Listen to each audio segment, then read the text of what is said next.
Myself Sandeep sir from Mahim Municipal Secondary School, Mahim, and today we are going to focus on section second, textual passage, as you known as it is scene passage. Question number 2, A and B.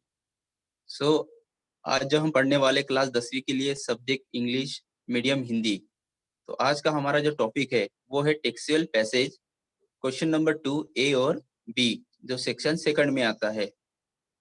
तो जो textual passage होता है इसके बारे में हम विस्तृत रूप से चर्चा करेंगे। उसमें कौन से सवाल आते हैं, कितने मार्क के आते हैं और उन्हें कितना टाइमिंग देना चाहिए, इसके बारे में हम विस्तृत रूप से आज जानेंगे। तो सबसे पहले हम देखते हैं कि टेक्सुअल पैसेज, इसका मतलब जैसे हमने ब्रैकेट में यहाँ लिखा है सीन पैसेज, मतलब टेक्सुअल का मतलब होता है कि पाठ संबंधित, कि हमारे लेसन में पाठ में जो जितने प्रोज है लेसन है उसी से आपको यहाँ से टेक्स्ट पैसेज आएंगे ए और बी, और उस पैसेज को हमें सॉल्व करना है।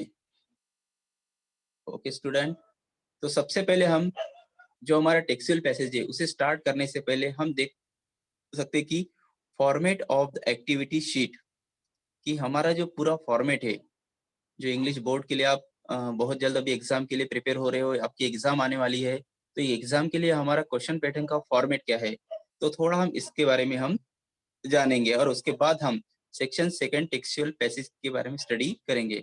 तो सबसे पहले आप जैसे यहाँ देख रहे हो कि सेक्शन 1 लैंग्वेज स्टडी ये आता है, और लैंग्वेज स्टडी में ए और बी टाइप के सवाल पूछे जाते हैं जो 8 मार्क के लिए होता है, और दूसरा जो बी लैंग्वेज स्टडी रहता है वो 2 मार्क के लिए रहता है। तो फर्स्ट सेक्शन में हमें लैंग्वेज स्टडी की स्टडी करना है और लैंग्वेज स्टडी को सॉल्व करना है। ये 10 मार्क के लिए आता है और इसको हमें स्पेसिफिक टाइम जो देना है वो है 15 मिनट्स। और जो सेकंड है सेक्शन सेकंड, और जिसके बारे में आज हम पढ़ने वाले हैं वो है टेक्सुअल पैसेज, जो क्वेश्चन नंबर 2 के लिए आता है। तो यहाँ पे बच्चों देखो 2 पैसेज रहते हैं, passage A and passage B. तो पैसेज जो ए है टेक्सुअल पैसेज, ये हमारा 10 मार्क के लिए रहता है, और पैसेज बी जो सेकंड सवाल है वो बी में वो 10 मार्क के लिए रहता है, और दोनों को ही हमें 15 मैक्सिमम 15 मिनट का हमें उसको टाइम देना है। और उसी टाइम में हम पैसेज को कैसे सॉल्व कर पाएंगे, उसके लिए क्या सोल्यूशन है और हमें क्या पढ़ना चाहिए, कौन से ग्रामर स्ट्रक्चर का ज्यादा हमें फोकस करना चाहिए, इसी बारे में आज का ये वीडियो है। तो उसके पहले देख लेते कि उसके बाद आता है सेक्शन थर्ड। सेक्शन थर्ड में आता है पोएट्री, क्वेश्चन नंबर 3। सो यहाँ पर भी ए और बी टाइप के 2 सवाल है। तो फर्स्ट है पोएम फॉर कॉम्प्रहेंशन। कॉम्प्रहेंशन का मतलब होता है कि knowledge, checking your knowledge to checking your understanding. So यहाँ से एक आपको पोएम आएंगे जिसके बारे में आपको सवाल रहेंगे A1, A2 और A3, जो आपको रहेंगे 5 मार्क के लिए, और उसको आपको टाइमिंग देना है 10 मिनट्स। ओके बच्चों, फिर बी, बी के लिए आता है पोएम फॉर एप्रिसिएशन। मतलब जैसे आपको पता है कि name of the title of poem, name of the poet, rhyming scheme, central idea, figure of speech, ये सवाल पूछे जाते हैं और उसके लिए रहते हैं 5 मार्क। टोटल हमें इसको देना है सॉल्व करने के लिए 8 मिनट्स। देन सेक्शन 4, सेक्शन 4 है ये non textual passage. Non textual का पैसेज मतलब होता है unseen passage which is not related from our prose, from our English course book। जो हमारे इंग्लिश कोर्स बुक में जितने भी प्रोज दिए हैं, लेसन दिए है, उससे रिलेटेड पैसेज नहीं रहता है, ये बाहर से आउट से आता है। सो क्वेश्चन 4 में देखिए non textual passage for comprehension, ये आता है 10 मार्क के लिए, और जिसको हमें देना है 20 मिनट। ओके, उसे मैक्सिमम हमें 20 मिनट में सॉल्व करना है ताकि हम अपना पूरा पेपर 3 घंटे के पहले कवर कर सके। देन क्वेश्चन 4 में बी आता है summary of same non textual passage. बहुत सारे बच्चों को कंफ्यूज होता है कि वहां पे पैसेज नहीं दिया रहता समरी के लिए, तो हम एक समरी कहाँ से लिखे।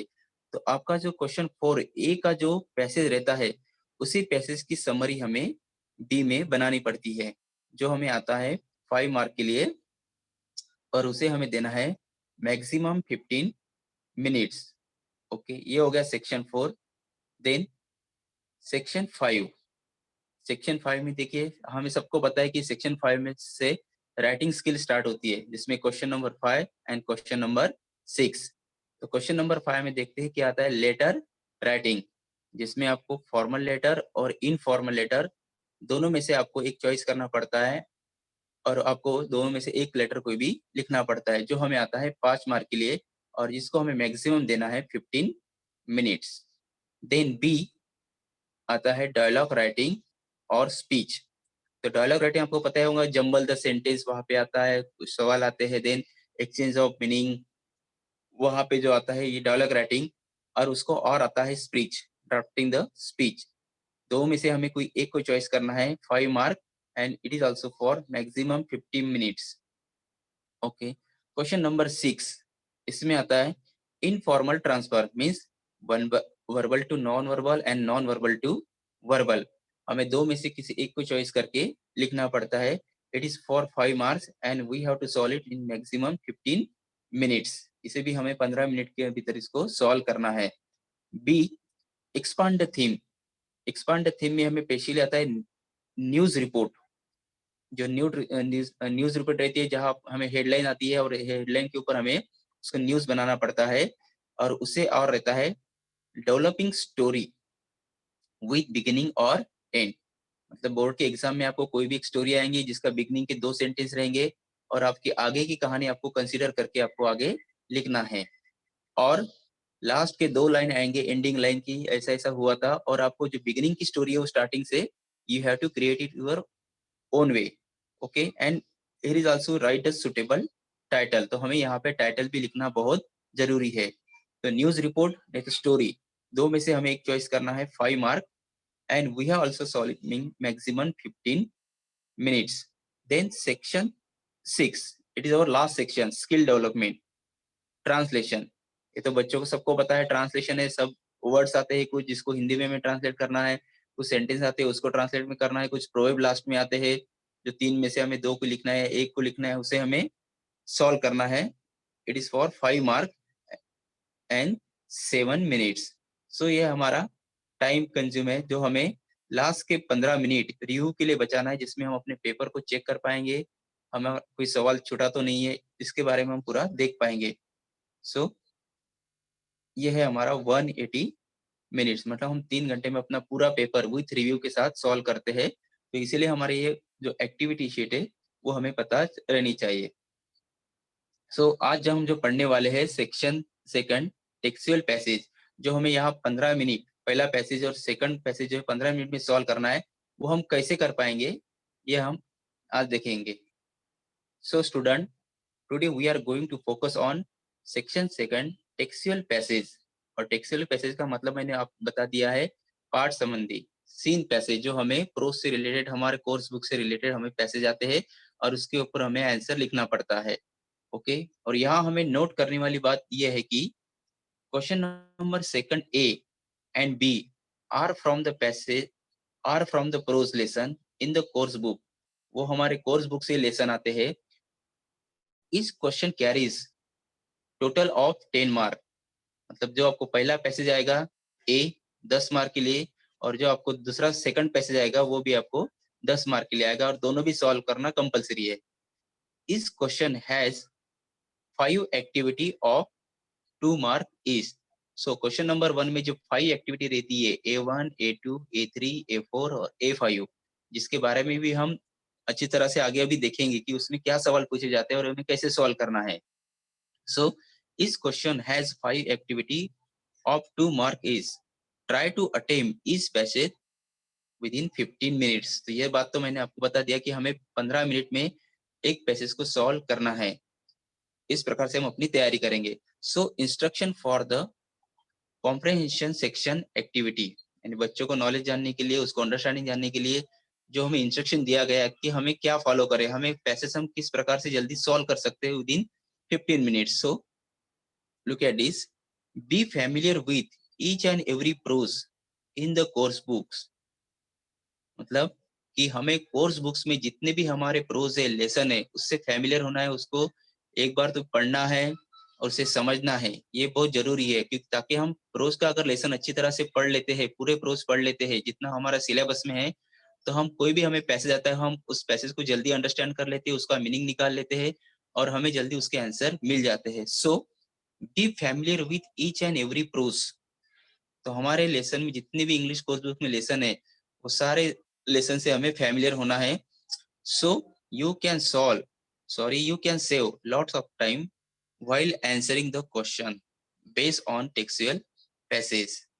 Okay, if you are the familiar with each and every prose in the course book, so then you can easily solve and you can easily save the lot of times while solving this textual passage. तो passage solve करने से पहले अगर हमें इस passage के बारे में हमें पता रहना चाहिए कि पैसेज देखते हुए हमें पता चला कि नहीं ये पैसेज तो ये प्रोस का है, इसमें ये कहानी है, तो हमें आंसर ढूंढने में बहुत आसानी होती है, जो हमारा टाइम बोर्ड के एग्जाम में बच जाता है.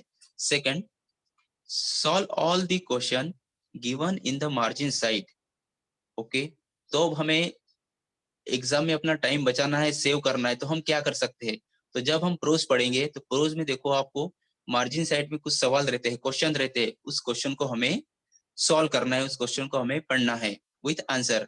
Margin side and those given in the English course book in the text book, मतलब टेक्स्ट बुक के इंग्लिश वर्कशॉप में भी जो सवाल दिए रहते हैं, कुछ क्वेश्चन दिए रहते हैं, उसे भी हमें सॉल्व करना बहुत जरूरी है to save lots of time. Number third, two textual passages from the course book will be given for the various activity testing the comprehension of the student.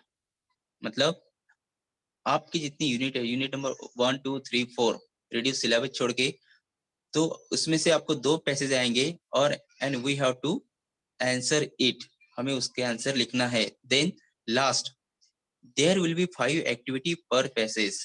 देखो जैसे मैंने बोला था कि हर एक पैसेज में 5 एक्टिविटी रहेंगी, जिसमें आपको A1 A2 A3 A4 A5, ये जो पहला 10 मार्क का पैसेज है ये. देन सेकंड 10 मार्क के पैसेज के लिए भी आपको B1 B2 B3 B4 and B5. तो ये A1 A2 A3 A4 और A5 और B1 जैसे ये सवाल में है, क्या सवाल पूछते हैं और हमें किस प्रकार से प्रिपेयर रहना है, इसके बारे में भी हम देखेंगे. Okay, section second, textual seen passage for 20 mark.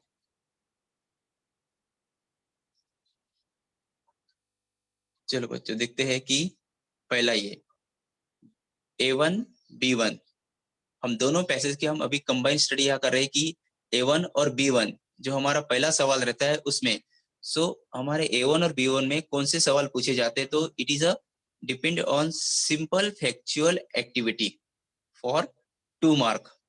Simple factual activity का मतलब होता है कि सरल तथ्यपूर्ण गतिविधि, मतलब ऐसे सवाल जो बहुत आसान रहते हैं, जिसको स्टूडेंट को पैसेज में ढूंढने में कोई दिक्कत नहीं जाती और हमें पैसेज में वहां से जल्दी मिल जाते. It is simple. सो ये हमें 2 मार्क के लिए आता है A1 और B1 में. मतलब पहले पैसेज में A1 A2 A3 A4 और A5 और दूसरे पैसेज में B1 B2 B3 और B5 में. तो A1 B1 में सिंपल फैक्चुअल एक्टिविटी के सवाल पूछे जाते हैं 2 मार्क के लिए. A2 और B2 जो हमारा सवाल आता है सेकंड, उसमें रहता है कॉम्प्लेक्स फैक्चुअल एक्टिविटी. अब कॉम्प्लेक्स का मतलब जैसे आप जानते हो कि जिसको हम बोलते हैं जटिल, नॉट सिंपल और कॉम्प्लिकेटेड. मतलब ऐसे सवाल जो थोड़े कॉम्प्लिकेटेड रहते हैं, आपको बोलते हैं कि web complete the web, find out the word, describe the word, just like that. So it is complicated, थोड़ा ही कॉम्प्लिकेटेड रहता है. सो A2 और B2 में कॉम्प्लेक्स फैक्चुअल टाइप की एक्टिविटी आपको पूछी जाती है 2 मार्क के लिए. देन A3 और B3, A3 और B3 में हमें वोकेबुलरी, मतलब हमारा जो शब्दकोश है, नॉलेज ऑफ वर्ड, ये हमारा वहाँ पे टेस्ट किया जाता है. हमारा वो नॉलेज वहाँ पे टेस्ट किया जाता है कि आपको वर्ड का कितना नॉलेज है. जैसे वहाँ पे opposite meaning, similar meaning, word register, इस प्रकार से क्रॉस द वर्ड, इस प्रकार से हमें वहाँ पे सवाल पूछे जाते हैं. सो वोकेबुलरी बेस्ड एक्टिविटी सवाल हमें A3 और B3 में हम देख सकते हैं for 2 mark. A4 and B4, A4 और B4 में activity based on contextual grammar. So यहाँ पे प्रकरण संबंधित जो व्याकरण है हमारा, जो हमारा प्रकरण चल रहा है, जो हमारा पैसेज वहाँ पे आया है, उसके संबंधित व्याकरण हमें या ग्रामर हमें पूछा जाता है. जिसमें आपको पता होगा बहुत सारे ग्रामर है इंग्लिश में, not only but also, find the infinitive, underline the infinitive, change the voice, change the degree, narration, इस प्रकार के सवाल हमें A4 और B4 में पूछे जाते हैं फॉर 2 मार्क। अगर आपको एक बड़ा सवाल रहते 2 मार्क के लिए, नहीं तो 2 छोटे सवाल आपको 2 ग्रामर के यहाँ पे पूछे जाते हैं A4 में। Okay, and last and very important, A5 and B5। So A5 and B5 include activity based on personal response for 2 mark. So student, here we have to solve the A5 and B5 with our own words। जो हमें लिखना पड़ता है ये हमारे खुद के शब्दों से हम लिखते हैं, हमारे ओन वर्ड्स यहाँ पे रखते हैं, हमारा पर्सनल रिस्पॉन्स यहाँ पे रहता है कि हमें जो सवाल पूछा जाता है तो सवाल का आंसर हमें अपने पर्सनल रिस्पॉन्स से हमें देना पड़ता है, जो कि आपको 3 या 4 लाइन में लिखना पड़ता है, मैक्सिमम ये है 2 मार्क के लिए। तो हमें इस प्रकार से A1, A2, A3, A4 और A5 में सवाल पूछे जाते हैं, जिसमें मैंने आपको बताया था कि A1 में सिंपल फैक्चुअल एक्टिविटी, मतलब बहुत सरल सवाल रहते हैं, फिलिंग द ब्लैंक्स, ट्रू और फॉल्स, एग्री डिसएग्री। A2 में कॉम्प्लेक्स, A3 में वोकेबुलरी बेस और A4 में ग्रामर वाले सवाल रहते हैं। A5 में हमेशा पर्सनल रिस्पॉन्स, जो हमारा वैयक्तिक रिस्पॉन्स है उस सवाल के ऊपर हमें देना पड़ता है। ओके, सो अब हम वन बाय वन A1 और B1, जो पहला हमारा पैसेज जिसमें A1, A2, A3 आता है और जो सेकंड पैसेज B1 का आता है, पहला ही सवाल, तो उसके बारे में देखेंगे कि वहां पे कौन से सवाल मैक्सिमम ज्यादा टाइम पूछे जाते हैं और हमें वहां पे कॉन्सेंट्रेट करना है, उसकी तैयारी अच्छे से कर लेना है। So A1 and B1 simple factual activity 2 mark. तो देखो यहाँ पे पूछे जाएंगे आपको true and false, as you know it very well, आपको इसके बारे में बहुत अच्छी तरह पता है। Match the column, then name the following, agree disagree. True और फॉल्स जैसा ये रहता है, एग्री डिसएग्री, अगर आप किसी चीज को सेंटेंस से एग्री हो, आपको लगता है कि सेंटेंस ट्रू है then we write it agree, और नहीं है तो हम लिखते हैं disagree. Choose the correct alternative, option दिया रहता है, वहां में से आपको एक चूज अल्टरनेटिव में से चूज करना पड़ता है। Filling the blanks, yes you know it. Complete the sentence, हमें कुछ सेंटेंस को पूरा करना पड़ता है। And last is who said to whom, ये भी आपको पता कि किसने किसको कहा। कभी कभी ये सवाल भी हमें A1 या B1 में दिखाई देते हैं, इस प्रकार से सवाल हमें दिखाई देते हैं। तो इस प्रकार से हमें बोर्ड के लिए हमारे तैयारी करनी है कि हमें किस प्रकार से सवाल आता है और किस प्रकार से हमें तैयार रहना है। सो यहाँ देखिए, the answer to this activity will easily be found in the passage. So यहाँ पे जितनी एक्टिविटी आपको A1 और B1 में दी रहती है, आपको इजीली पैसेज में हमें मिल जाती है। Search for them and write them down. The total mark allotted for A1, B1 are 2, ये तो हमें पता है। नेक्स्ट A2 और B2, मतलब पहले पैसेज का A2, अगर सेकंड पैसेज है तो B2।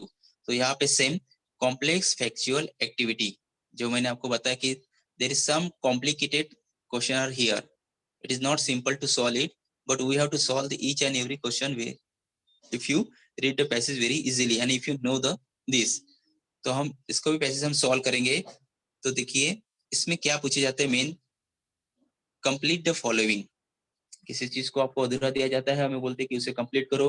कंप्लीट द वेब, कोई वेब चार्ट दिया जाता है जो अधूरा रहता है और आपको उसको बोलते हैं कि कंप्लीट करो। Then complete the chart, then complete the table, आपको टेबल भी आता है कुछ जो आपको कंप्लीट करना पड़ता है, इस प्रकार के भी सवाल आपको पूछे जाते हैं। Then complete the diagram, ETC, इसमें भी आपको आता है एग्री डिसएग्री विथ रीजन। बहुत कम सवाल पूछा जाता है, लेकिन एग्री डिसएग्री विथ रीजन के साथ हमें लिखना पड़ता है। Then describe the words, find the proof, then the main thing is and more important, arrange the following sentence as per their एक्यूरेंस।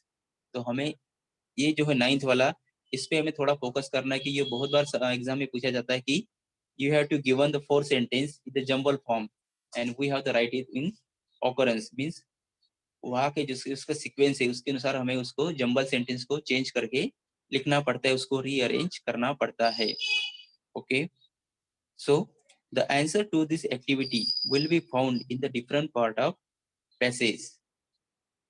मतलब इसके जो आंसर है आपको आपके पैसेज के पहले पैराग्राफ या दूसरे पैराग्राफ में नहीं दिखेंगे या एक साथ लाइन में नहीं दिखेंगे, आपको ये डिफरेंट पार्ट, कभी पहले पैसेज में पहला आंसर रहता है, सेकंड पैराग्राफ का आंसर सबसे लास्ट पैसेज में रहता है। सो इस प्रकार से आपको आंसर जो आपके इसके ढूंढने हैं तो डिफरेंट पार्ट ऑफ पैसेज में आपको इसके आंसर मिलेंगे। Search for them and write them down in the format given in the activity. तो उन्हें सर्च करके वहां लिखना है total mark allotted for A2 B2 R2, और ये कितने मार्क का रहता है तो 2 मार्क के लिए। ओके, तो ये हमारा हो गया complex factual activity. Then number third A3 and B3.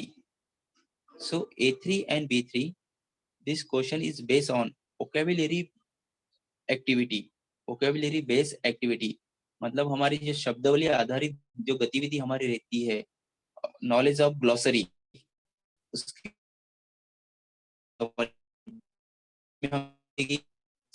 Words ये पूछे जाते हैं, समानार्थी शब्द हम जिसको बोलते हैं वो पूछे जाते हैं। Then match the word with their similar meaning, opposite meaning, ये भी पूछा जाता है। Then find a hidden words, jumble words, उस जंबल वर्ड्स दिए जाएंगे उसको हमें सीधा फ्रीक्वेंसी में या सीक्वेंस में उसे लिखना है। देन क्रॉस आउट, जो क्रॉस वाली डायग्राम रहती है जिसको हमें शब्द को जोड़ना पड़ता है उस प्रकार से। पिक आउट ऑड मैन, जो हमें 4 वर्ड दिए जाएंगे उसमें से ऑड मैन जो आउट है उसे हमें पिक करना है। वर्ड रजिस्टर, ये भी हमें यहाँ पे आ सकता है। Then opposite word means mostly यहाँ पे हमें दिखाई देता है कि similar words and opposite word, समानार्थी शब्द और विरुद्धार्थी शब्द हमें यहाँ पे ज्यादातर पैसेज में हमें दिखाई देता है, लेकिन फिर भी हमें ये सारे चीजों की स्टडी अच्छे से कर लेनी है। Then use your knowledge of vocabulary to attempt this activity, अगर आपको इसको एक्टिविटी को सॉल्व करना है then you have to use your own knowledge, you must have the knowledge of glossary, you must have the knowledge of word from the passage, and that why it is said that to be familiar with the each and every prose from your English course books, और इसलिए कहते हैं कि English course book का जितना भी आपके pros है उससे फैमिलियर हो जाए, उससे बार बार पढ़ो ताकि आने वाले पैसेज से आप जो शब्द है जो ग्लॉसरी है उससे हम अच्छी तरह ये रहे। Then total mark allotted for A3 and B3 is 2, तो इसके लिए भी यहाँ पे 2 मार्क दिया गया है। Then A4 and B4, the most important A4 and B4 activity based on contextual grammar, means प्रासंगिक जिसको बोलते हैं या प्रकरण संबंधित जो भी हमारे ग्रामर है, जो हम प्रोज आया है उसके संबंधित ग्रामर यहाँ पे हमें दिखाई देते हैं। तो कौन कौन सी ग्रामर यहाँ पे मोस्टली पूछे जा सकते हैं? So grammar skill all textual grammar, हमारे पाठ संबंधी जितने भी ग्रामर हम इंग्लिश वर्कशॉप में लैंग्वेज स्टडी में हम पढ़ते हैं वो सारे ग्रामर के क्वेश्चन यहाँ पे आपको पूछे जा सकते हैं। But mostly change the voice, और चेंज द वॉइस को आपको सवाल हमेशा रहता है beginning the sentence with object given, हमें डायरेक्ट वो चेंज द वॉइस वहां पे नहीं रहता है, तो वहां पे हम बोलते हैं कि beginning the sentence with this, जो ऑब्जेक्ट रहता है वहां पे जो सेंटेंस के पीछे रहता है वो वहां पे गिवन रहता है और हमें आगे डैश डैश दिया रहता है। सो change the voice, study of this, then add a question tag, it is also important, or sometime they will ask you choose the correct tail tag, एक आपको क्वेश्चन दिया जाएगा और उसके 4 जो टेल टैग है नीचे दिए जाएंगे, आपको चारों में से एक को चूज करना है। Okay, join the sentence with if, unless, although, but, not only, but also, no sooner than, etc, यानी इसका अलावा भी बहुत रहता है। तो हमें बोलते हैं कि ज्वाइन द सेंटेंस, तो सेंटेंस को ज्वाइन करना है using the if, unless, although, but, not only, but also, no sooner than, मतलब इसमें से आपको पूछा जा सकता है कुछ भी कि हमें सेंटेंस को ज्वाइन करो यूजिंग दिस। देन लास्ट यहाँ पे दिया है transformer means degree, WS type question, change negative to affirmative and affirmative to negative, then exclamatory sentence, narration, direct indirect speech, और यहाँ पे बहुत बार भी सवाल पूछा जाता है find the infinitive, underline the infinitive word, pick out the infinitive word. Okay, and इस प्रकार से सवाल भी आपको यहाँ पे ग्रामर स्किल में आपके पूछे जाएंगे। So use your knowledge of grammar to answer this activity. So to solving this task, to solving this A4 or B4 type question, you have to know the basic knowledge of grammar. अगर आपके पास grammar का knowledge अच्छा है तो आप ये activity को बहुत अच्छी तरीके से और पूरी तरीके से आप इसको सॉल्व कर पाओगे।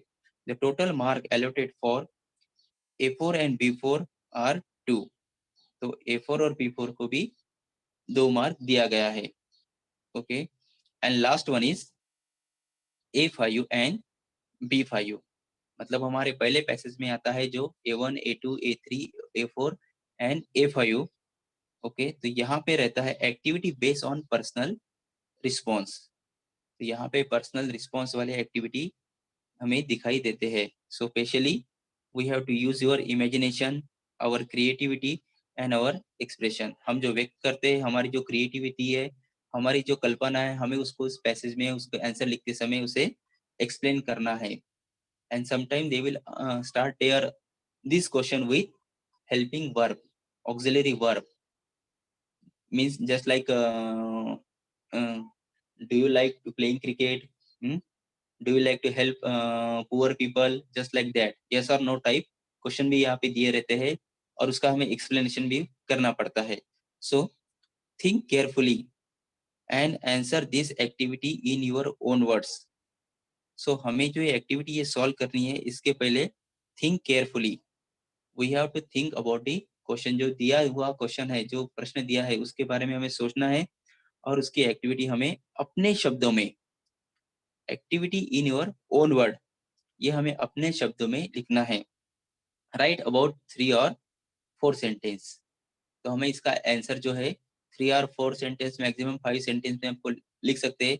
अगर स्पेसिफिक कोई सवाल दिया है तो स्पेसिफिक सवाल से उसका जो आंसर बनता है, हम जितना आंसर चाहते हैं उतना हम लिख सकते हैं। It is also for 2 mark. तो ये भी हमारे 2 मार्क के लिए आता है, personal response A5 and B5। Okay, तो अभी हमने देखा कि हमारे इसमें इंग्लिश में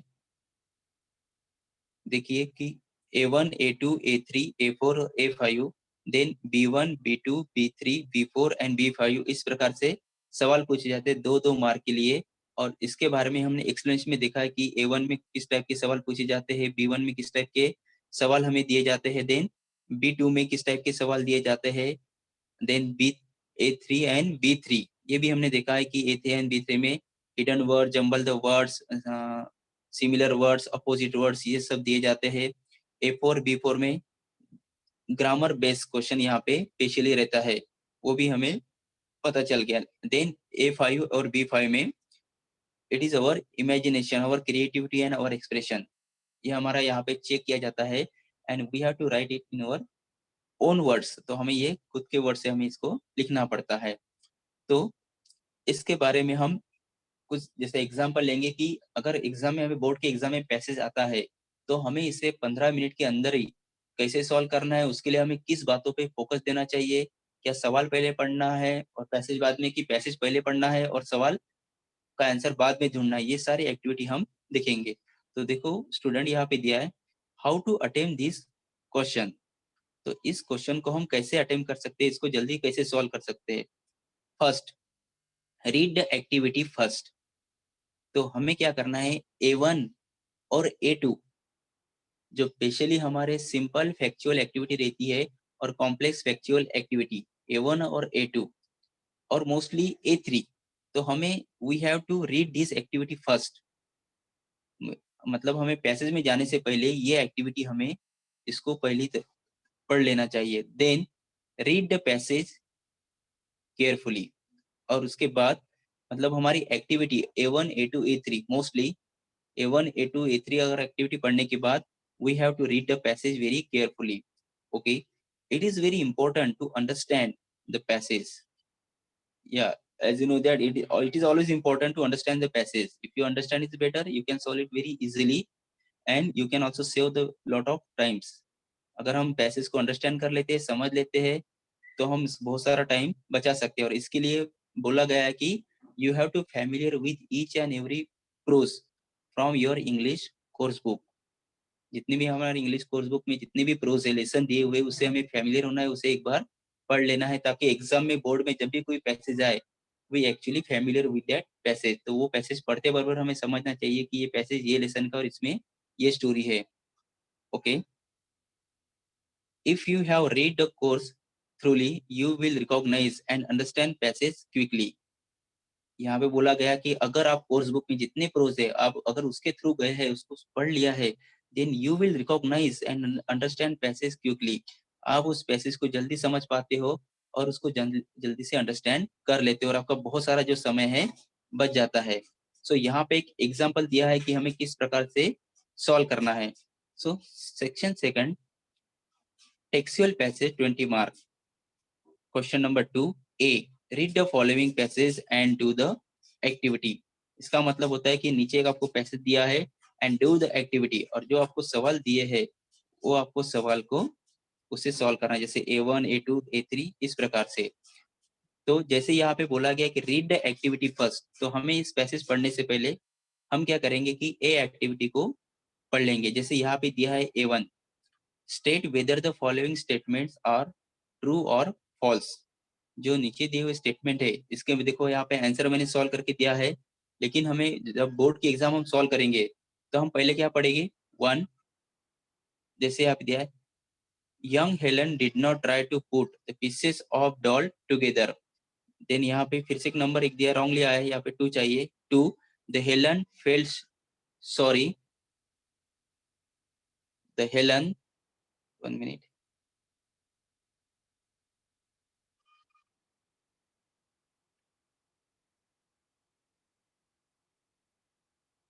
ओके। तो हमें पहले एक्टिविटी पढ़ना है जैसे ट्रू और फॉल्स की। Young Helen did not try to put the pieces of doll together. Number second, young Helen felt sorry that she had broken the doll. Helen's eyes were not filled with the tears when she realized what she had done. And last one is, one day the young Helen understand that everything has a name. और जैसे यहाँ पे दिया है word learn by Helen, तो हमें जो activity है इसको पहले पढ़ना है before we go through the passage. Passage में जाने से पहले ये हमें एक्टिविटी पढ़ना है ताकि हमें पैसेज में इसके आंसर जल्दी मिल पाए। फिर हमें जाना है पैसेज में, तो देखो यहाँ पे पैसेज दिया है, आई left the well house eager to learn everything has a name and each name has given birth to the new thought. As we return to the house, every object I touch seemed to quicker with life. That was because I saw everything with the strange new sight that had come to me. On the entering the door, I remembered the doll I had broken. I felt my way to hearth and picked the pieces. I tried vainly to put them together. तो देखिए आप जब ये passage पढ़ते हो तो आपको understand ये आता है कि ये सेम सेंटेंस मैंने कहीं पढ़ा है एक्टिविटी में। तो आपको जो एक्टिविटी है इसको देखो, यहाँ पे वो एक्टिविटी आपको नजर आ जाएंगी कि Helen did not try to put the piece of doll together, और यहाँ पे दिया है आई, आई मतलब यहाँ हेलन के subject, I try to put them together मतलब उसने उसको डॉल को जोड़ने की कोशिश की। और आपके यहाँ सवाल में दिया है हेलन डिड नॉट, देखिए यहाँ पे दिया है डिड नॉट, और हमारे पैसेज में दिया है कि उसके उसने जोड़ने की कोशिश की, और यहाँ पे सेंटेंस में दिया है Helen did not try to put the pieces of doll together, means दिया हुआ हमारा आंसर फिर आता है इसमें फॉल्स। तो इस प्रकार से हमें पैसेज में से उसको सॉल्व करना है। सेकंड देखो यहाँ पे दिया है young Helen felt sorry she had broken the doll, तो हम जब पैसेज पढ़ेंगे तो हमें फट से नजर आएगा कि हमने इस सेंटेंस को पढ़ा है और ये ट्रू है कि फॉल्स है हमें समझ में आता है। Number third, Helen eyes are not filled with the tears when she realise what she had done, it is also false.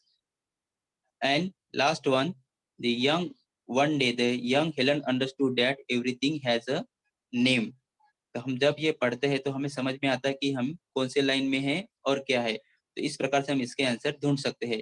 और जब आप पैसेज पढ़ते हो, जैसे मैं सेकंड पैराग्राफ पढ़ रहा हूँ, I learn the great many new words that day, I do not remember what I do not remember what they were all, but I know mother, father, sister, teacher were among these word। तो देखो यहाँ पे आपको सवाल क्या था, word learn by Helen, तो उसका आंसर भी हमें यहाँ पे तुरंत मिल जाता है, father, mother, sister and teacher, इस प्रकार से। So what we have to do, we have to first read the activity A1 A2 A3। तो हमें A1 A2 A3 की एक्टिविटी को थोड़ा पहले पढ़ना है और उसके बाद हमें पैसेज में जाना है, ताकि उसके आंसर वहां मिल जाते तो हम उसे वहां पे हम अपने आंसर पेपर में उसको लिख पाए, टू सेव अ टाइम, अपना समय बचाने के लिए। A3 vocabulary based on activity, तो किस प्रकार से पूछा जाता है, देखो याद दिया student, classify the following words into two given columns. आपको कुछ वर्ड दिए है, इस वर्ड को इस कॉलम में उसको डिवाइड करना है। जो पहला कॉलम दिया है यहाँ पे नाउन का, और जो सेकंड कॉलम दिया है वो है वर्ब का। तो हमें जो वर्ड दिए यहाँ पे Mumbai, table, inter and play, इस वर्ड को हमें नाउन और वर्ब में डिवाइड करना है। तो इस प्रकार की एक्टिविटी भी आपके बोर्ड के एग्जाम में आ सकती है। सो जैसे आपको पता है कि नाउन मुंबई और टेबल और वर्ब इंटर और प्ले है, same. Then go through A4, do as directed, मतलब बताए कि जैसा आपको निर्देश दिया गया है उस निर्देश अनुसार इसको सॉल्व करो। सो पहला दिया है 1, I play, I like to play chess every morning.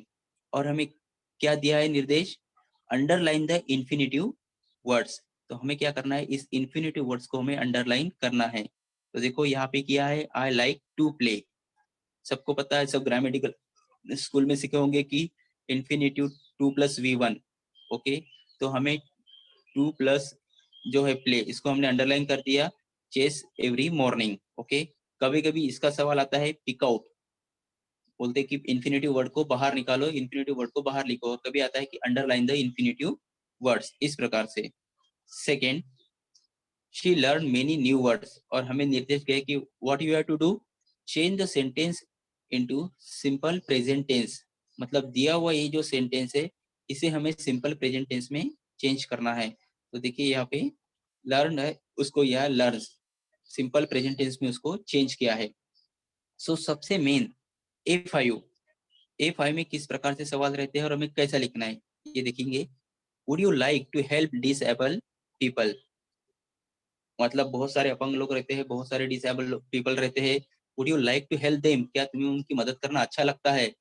So mostly we have to write this answer in the और पॉजिटिविटी, हमें पॉजिटिविटी टाइप के आंसर हमेशा हम देते हैं। So yes. तो A5 और B5 में अगर कोई भी आपका सवाल हेल्पिंग वर्ब से स्टार्ट होता है, जैसे सबको पता है helping verb am, is, are, was, were, have, has, do, does, may, might, will, shall, would, इससे आता है। तो अगर कोई भी सवाल आपका हेल्पिंग वर्ब से स्टार्ट होता है तो हम उसका आंसर यस और नो से देते हैं और बाद में उसको कॉमा करते हैं। सो हमें क्या करना है, वुड के जगह पे यस लिखना है, यहाँ पे कॉमा देना है, और यहाँ पे जो यू पूछा है तो यू के जगह में आई लिखना है हमेशा। Yes I always like to help disable people, मतलब यू के जगह पे आई लिख दो, और हेल्पिंग वर्ब वाला कोई भी आगे वर्ड है तो उसके जगह पे हमें लिखना है यस और देना है comma. Yes I always like to help disable people.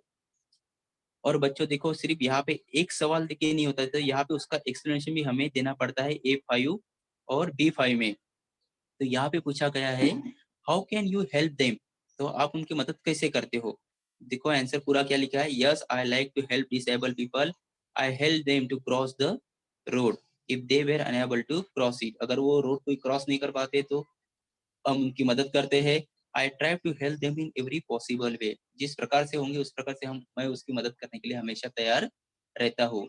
So your answer will be different from this, आपका आंसर इससे कुछ डिफरेंट रह सकता है, आपकी सोच कुछ अलग रह सकती है, आप उसमें कुछ अलग अपने पॉइंट डाल सकते हो, लेकिन आपको इसको 3 या 4 सेंटेंस में लिखना है using your own words, okay. तो ये हमारा पैटर्न था A1 A2 A3 A4 और A5, और सेम इसी प्रकार से सेकंड पैसेज आता है जिसमें आपको B1 B2 B3 B4 और B5 दोनों पैसेज सॉल्व करना हमें कंपलसरी है। पहला पैसेज हमें 15 मिनट्स में मैक्सिमम सॉल्व करना है और सेकंड पैसेज हमें 15 मिनट में सॉल्व करना है। तो बच्चों देखो स्पेशली ये आपके लिए मार्च 2020 जो मार्च 2020 में एग्जाम बोर्ड का जो पेपर आया था उसमें जो सेकंड टेक्सुअल पैसेज में क्या आया था, इसका ये यहाँ पे पीपीटी लिया गया है। तो देखो उसमें जो पैसेज आया था, मीना का पैसेज आया था।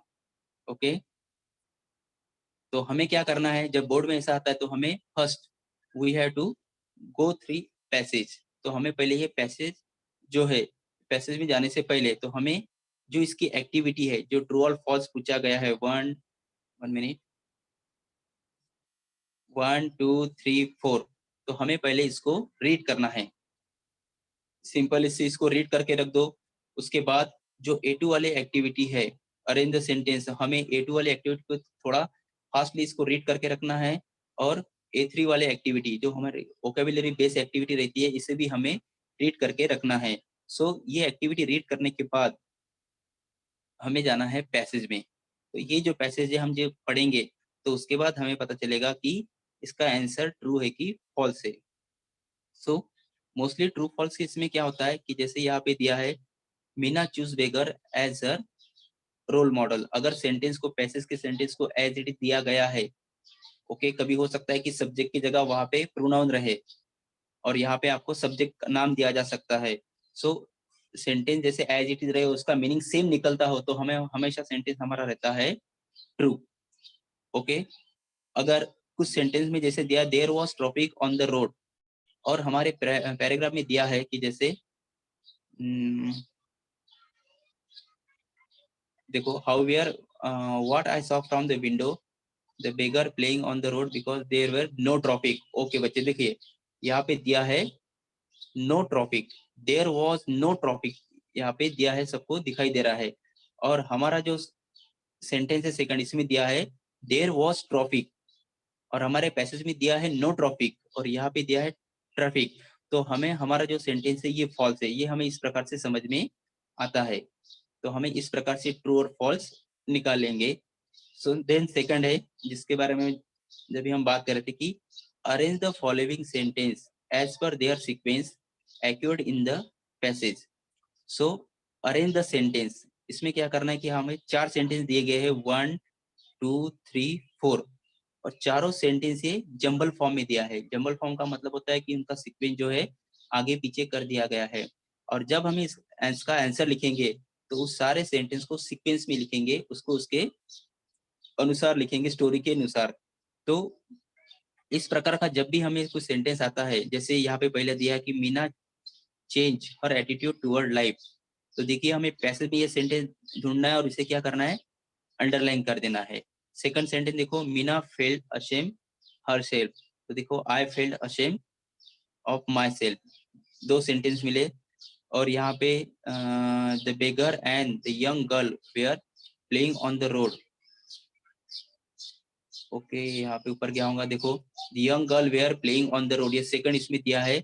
और जो हमारा फोर्थ सेंटेंस है यहाँ पे, the beggar and the young girl were totally drench and totally happy, तो देखो यहाँ पे वो सेंटेंस आपको यहाँ पे दिखाई देगा, और एक सेंटेंस जो है हमारा ऊपर है।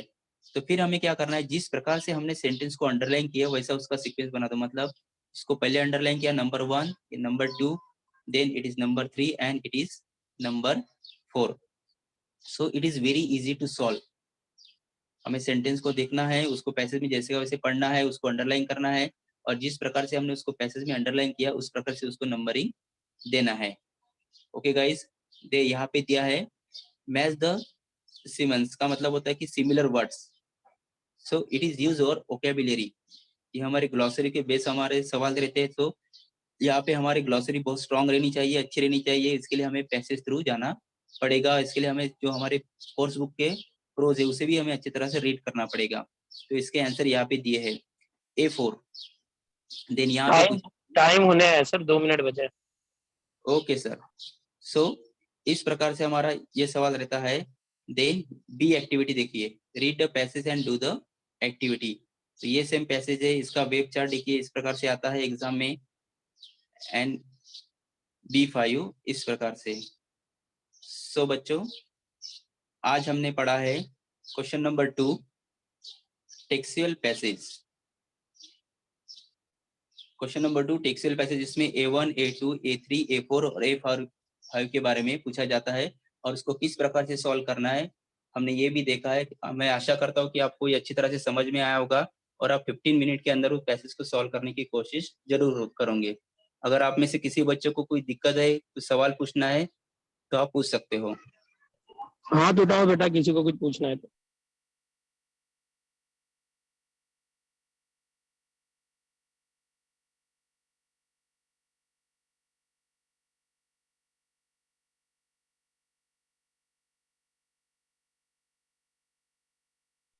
ठीक है सर, लेक्चर फिनिश करते हैं। Okay sir, 1 minute.